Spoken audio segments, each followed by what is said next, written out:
if you will, than their current executive directors had before they moved into senior roles.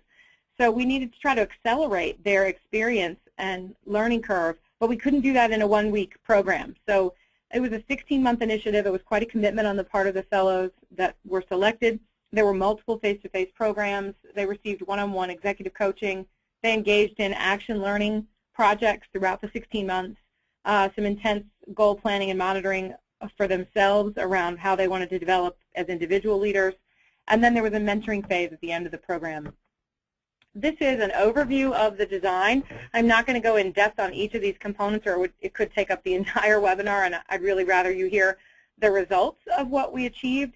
But as I mentioned, there were multiple face-to-face sessions. We started the process with the action learning.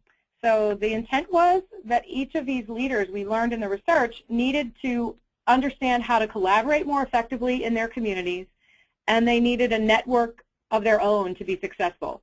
So they might get promoted at some point into that top leadership role, but they would not inherit the network of their predecessor. They'd have to really have those relationships in their own right. And they also needed to understand how to collaborate and work effectively with a multitude of organizations, private and public, inside their community to be effective.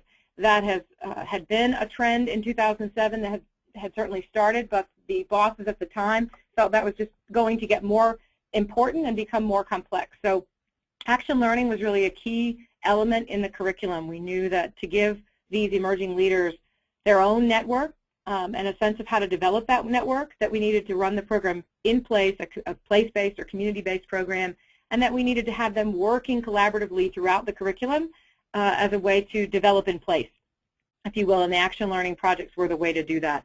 This is one of the first times action learning had ever been implemented in